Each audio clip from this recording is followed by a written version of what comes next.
প্রিয় বন্ধুরা, সবার জন্য আন্তরিক প্রীতি, শুভেচ্ছা, সম্মান, শ্রদ্ধা এবং আন্তরিক ভালোবাসা রইল।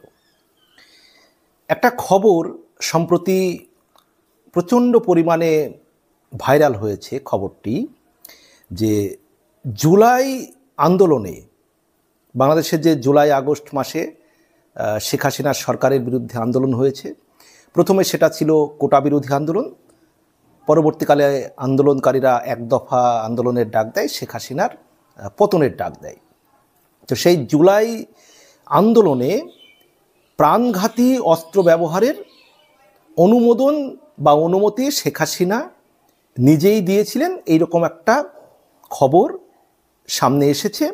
এবং এই যে শেখ হাসিনার যে ফাঁস হওয়া অডিও, সেটা বলা হচ্ছে নাকি বিবিসি যাচাই করেছে। যাচাই করার পরে এই খবরটি এখন বাজারে এসেছে। এখন প্রশ্ন হলো যে শেখ হাসিনা এই অনুমোদন বা নির্দেশ তিনি দিয়েছিলেন কি দেননি, সেটা নিয়ে একটা বিতর্ক চলতেই থাকবে। পরবর্তীকালে শেখ হাসিনার তরফ থেকে, আওয়ামী লীগের তরফ থেকে কোনো বক্তব্য আসবে, তখন সেটা নিয়ে আরও কথা বলা যাবে। নিশ্চয়ই তাদের পক্ষ থেকে বলা হবে এই বিষয়ে।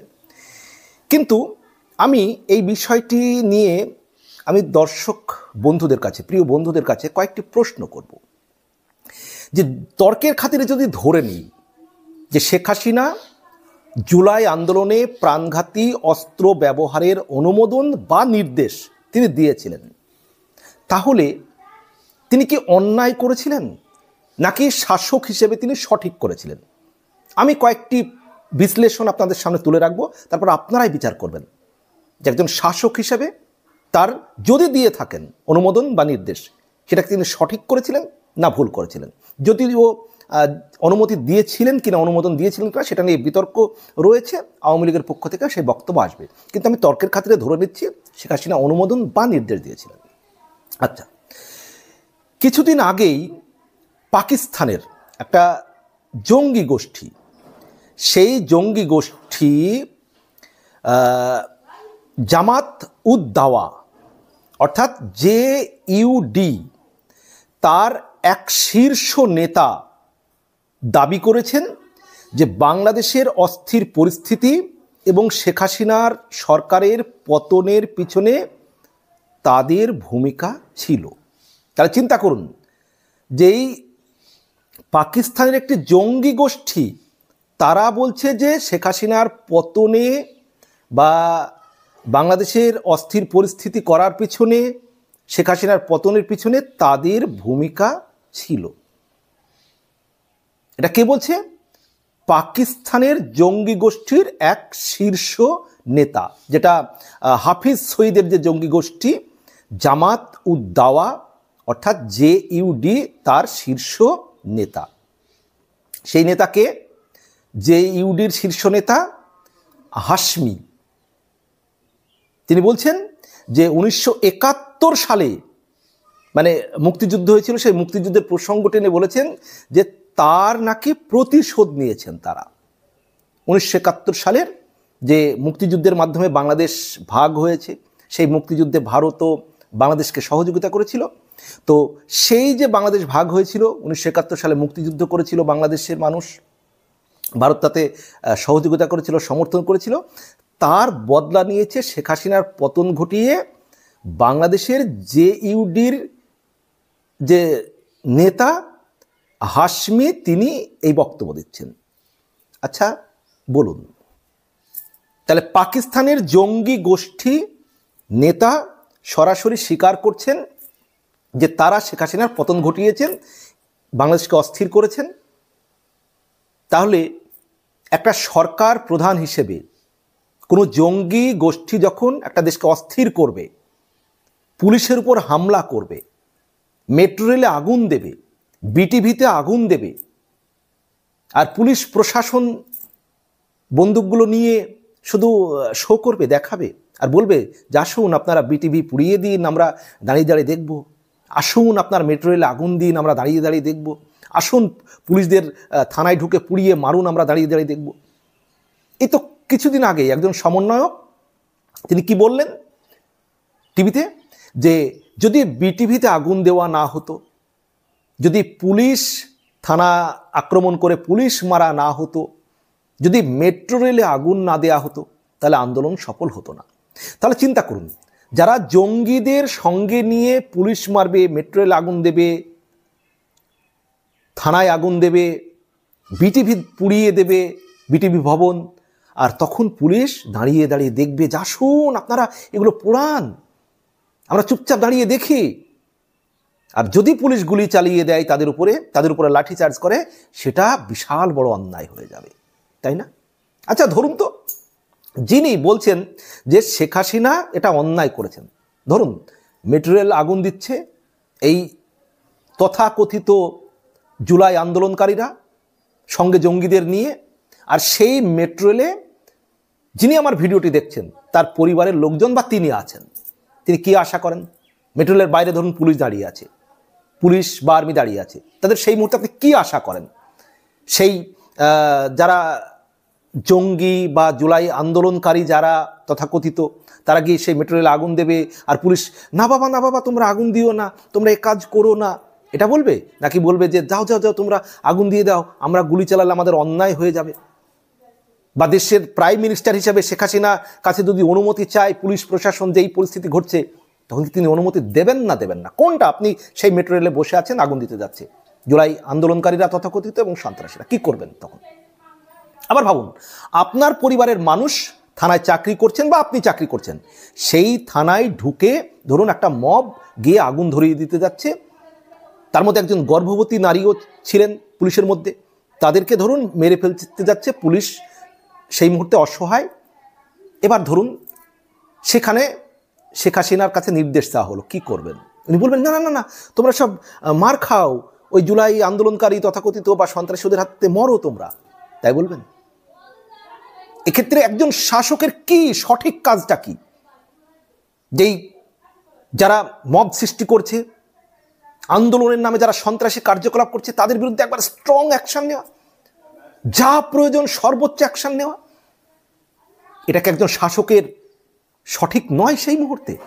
ভেবে দেখুন তো, আজকে বাংলাদেশে এই যে একের পর এক ভাঙচুর হচ্ছে, লুটপাট হচ্ছে, খুন হচ্ছে, ধর্ষণ হচ্ছে, ব্যবসায়িক প্রতিষ্ঠান লুটপাট হচ্ছে, অথচ পুলিশ আর্মি দাঁড়িয়ে দাঁড়িয়ে দেখছে, তখন কেন জনগণ বলছে যে কেন আর্মি পুলিশ ব্যবস্থা নিচ্ছে না? ঠিকই তো আছে, তারা তো ব্যবস্থা নিলেই তাদের অপরাধ হয়ে যাবে। আজকে পুলিশ যে অফিসার বা যে আর্মি এই নির্দেশটা দিয়ে ফেলবে, তারই তো অন্যায় হয়ে যাবে। আপনারা তো বলছেন শেখ হাসিনা নাকি যদি নির্দেশ দিয়ে থাকে তিনি অন্যায় করেছেন, যারা ভাবছেন, ভাবুন তো, আপনার চোখের সামনে আপনার ব্যবসায়িক প্রতিষ্ঠান লুট হচ্ছে, বা আপনার ফ্যামিলিতে ঢুকে আপনার বাড়িতে লুটপাট হচ্ছে, আপনার মেয়ের সম্মান নষ্ট করছে আপনার সামনে, অথচ বাইরে পুলিশ দাঁড়িয়ে আছে, কেমন লাগবে? ধরুন সেই যিনি অফিসার দাঁড়িয়ে আছেন তিনি সাহস পাচ্ছেন না, অফিসার ঊর্ধ্বতন কর্তৃপক্ষকে ফোন করছেন, ঊর্ধ্বতন কর্তৃপক্ষ নির্দেশ দিচ্ছেন না, অনুমোদন দিচ্ছে না। আপনার বাড়িতে সন্ত্রাসীরা মানে দুষ্কৃতীরা আপনার লুটপাট করছে, আপনার বাড়ির মেয়েদের সম্মান নষ্ট করছে, এই পরিস্থিতি, তখন পুলিশ তাদের উপরে কোনো অ্যাকশান নিচ্ছে না। কি আশা করেন তখন পুলিশের কাছে? পুলিশ ঊর্ধ্বতন কর্তৃপক্ষকে কাছে অনুমতি চাইলো, ধরেন, তখন অনুমোদন দেওয়া উচিত নাকি উচিত নয়? বলুন, এই কথাগুলো মাথায় রেখে আপনি বলুন তো, শেখ হাসিনা যেটা করেছিলেন, জুলাই আন্দোলন ছাত্রছাত্রীরা করতেই পারে, কোটা বিরোধী আন্দোলন, কিন্তু প্রথম দিকে আন্দোলনে তো কোনোরূপ অ্যাকশন নেননি শেখ হাসিনা।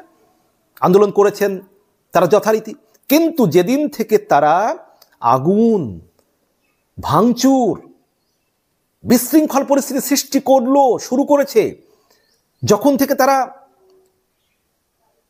থানা আগুন ধরানো শুরু করলো, পুলিশ মারা শুরু করলো, মেট্রো রেল পুড়িয়ে দিল, বিটিভি পুড়িয়ে দিল, তখন কি পুলিশকে অ্যাকশান নিতে বলা ছাড়া সরকারের সামনে কোনো উপায় ছিল? আর এটা অন্যায়, এটাকে আপনি অন্যায় হিসেবে দেখবেন? বলুন তো। আচ্ছা বলুন তো, আবু সাইদকে রবার্ট বুলেট মারল পুলিশ, এমনি তো গুলি করেনি তাকে, রবার্ট বুলেট। সেই রবার্ট বুলেট মারার পরে 6-7 ঘন্টা সে কোথায় ছিল হসপিটালে নিয়ে যাওয়ার আগে? এসব কি মানে আবু সাইদকে মৃত্যু হলে আন্দোলনের সুবিধা হবে, সেই রকম একটা রহস্য নয় তো এর মধ্যে? একটা অডিওতে শোনা যাচ্ছে, ভাইরাল অডিও, সেখানে তারেক রহমান বাংলাদেশের একজন সমন্বয়ককে বলছেন যে যত বেশি লাশ পড়বে তত তাড়াতাড়ি শেখ হাসিনার বিদায় হবে। তার মানে কি? যে আন্দোলনকারীদের পক্ষ থেকে চাওয়া হয়েছে যে যত বেশি লাশ পড়বে তত তাড়াতাড়ি শেখ হাসিনার পতন ঘটবে, তত বেশি শেখ হাসিনার বিরুদ্ধে মানুষ নামবে। তাহলে এই লাশ চাওয়াটা কাদের ছিল? মেটিকুলাস ডিজাইনের অঙ্গ নয় এটা? বলুন তো। জুলাই আন্দোলনে প্রায় 3000-এর উপরে পুলিশ মারা গিয়েছে।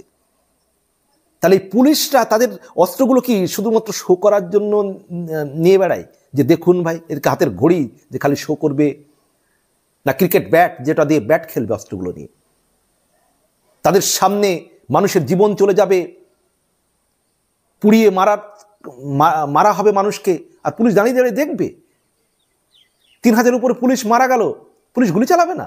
আচ্ছা, যদি শেখ হাসিনা গুলি নির্দেশ বা অনুমোদন দিয়ে অন্যায় করে থাকেন, তাহলে এই জুলাই আন্দোলনে যত মৃত্যু হয়েছে, যত ঘটনা হয়েছে তার তদন্ত হওয়া উচিত। কারা কোন ক্ষেত্রে অন্যায় করেছে, কারা অন্যায় করেছে, কারা কাদেরকে মেরে অন্যায় করেছে, কারা কোন নির্দেশ দিয়ে অন্যায় করেছে, সেটা সব তদন্ত হওয়া উচিত। তাহলে ইনডেমনিটি দিলেন কেন ডক্টর ইউনূস? ইনডেমনিটি দিলেন কেন? অর্থাৎ না, আন্দোলনের নামে, জুলাই আন্দোলনের নামে যে সন্ত্রাসীমূলক কার্যকলাপ হয়েছে, পুলিশ মারা হয়েছে, আওয়ামী লীগ নেতাকর্মীদের মারা হয়েছে, সাধারণ মানুষকে মারা হয়েছে, বিটিভি পোড়ানো হয়েছে, মেট্রো রেল আগুন ধরা হয়েছে, ওগুলো যারা করেছে ইনডেমনিটি, তাদের কোনো শাস্তি হবে না। কিন্তু পুলিশকে বাঁচাতে গিয়ে পুলিশ যদি গুলি করে, মেট্রো রেল আগুন দেওয়া রক্ষা করতে গিয়ে যদি পুলিশ গুলি চালায়, বিটিভিতে আগুনে বাধা দিতে গিয়ে যদি পুলিশ গুলি চালায়, সেটা আর বিচার হবে। অর্থাৎ একতরফাভাবে জুলাই আন্দোলনের নামে, তথাকথিত জুলাই আন্দোলনের নামে যে সন্ত্রাসবাদী হামলা হয়েছে, তাদের সবাইকে মারার অধিকার রয়েছে, কিন্তু পুলিশ তাদেরকে রক্ষা করার জন্য কোনো কিছু করতে পারবে না। তাই না? কি অদ্ভুত যুক্তি! একবার ভেবে দেখুন তো, যে যে জায়গাগুলো আগুন দিয়েছে, যে যে থানাগুলো পুড়িয়েছে, সেই পুলিশের জায়গাগুলোতে প্রিয় বন্ধু আপনি রয়েছেন। আপনি কি চান? শেখ হাসিনা যদি নির্দেশটা উনি দিয়েছেন কি না দিয়েছেন সেটা বিতর্কের বিষয়, কিন্তু একজন প্রশাসক হিসেবে তার নির্দেশটা দেওয়া সঠিক না বেঠিক সেটাই আগে বলুন তো। আপনি কি মনে করেন বলুন? আপনি যদি সেই জায়গায় থাকতেন, আপনার ধরুন এই সময় আপনার বাড়িতে লুটপাট হচ্ছে, আপনার বাড়িতে মহিলার উপরে সম্মানহানি ঘটছে, দুষ্কৃতি, বাইরে পুলিশ আর্মি দাঁড়িয়ে আছে, উপর থেকে নির্দেশ দিচ্ছে না, যিনি নির্দেশ দিচ্ছেন না তিনি কি সঠিক করছেন নাকি বলুন? একদল মব, সেখানে লাঠিচার্জ, এবার লাঠিচার্জ করে যদি আবার দুষ্কৃতি তারা অস্ত্র ব্যবহার করে, তখন পুলিশ কি করবে? পুলিশের অস্ত্র ব্যবহার করতে হবে না? আর সেটা যদি কেউ নির্দেশ না দেয়, তখন আপনার কেমন লাগবে? তখন তো আপনি বলবেন পুলিশ আর্মি দাঁড়িয়েছিল অথচ এইরকম করলো দুষ্কৃতীরা। যুক্তি দিয়ে ভাবুন। আমি আবারও বলছি, আমি একাধিক ভিডিওতে বলেছি, শেখ হাসিনার হাতে বাংলাদেশ নিরাপদ ছিল। একটা গোষ্ঠী বাংলাদেশটাকে অস্থির করে দেশি বিদেশি জঙ্গিদের সাহায্য নিয়ে, দেশি বিদেশি অর্থের সাহায্য নিয়ে, আমেরিকার ডিপ স্টেটের অর্থের সাহায্য নিয়ে, বিদেশি অস্ত্রের সাহায্য নিয়ে, যেটা 7.62 রাইফেল ব্যবহার করেছে এই জুলাই আন্দোলনে। 7.62 রাইফেল ব্যবহার করলো যারা আন্দোলন করলো, তারা পুলিশ মারলো, তারা বা তাদের গুলিতে ছাত্র জনতার মধ্যে কেউ মারা যায়নি তো তাদের গুলিতে 7.62 মারা গেল কিনা সেটা তদন্ত হলো না কেন? তাহলে তারা 7.62 ব্যবহার করবে আর পুলিশ চুপচাপ দাঁড়িয়ে দাঁড়িয়ে দেখবে, তাই না? তাই বলবো, শেখ হাসিনার হাতেই দেশ নিরাপদ ছিল বাংলাদেশ, এবং শেখ হাসিনা নির্দেশ দিয়েছেন কিনা আমি জানি না, অনুমোদন দিয়েছেন কিনা আমি জানি না, কিন্তু যদি দিয়ে থাকেন সেটা বাংলাদেশের মানুষের ভালোর জন্যই হয়তো দিয়েছিলেন। যদি দিয়ে থাকেন, তর্কের খাতিরে যে ধরে নেই। আপনিও জানাবেন আপনার মতামত এ বিষয়ে, আপনি কি মনে করেন? প্রিয় বন্ধুরা, ভালো থাকবেন, সবার জন্য শুভকামনা।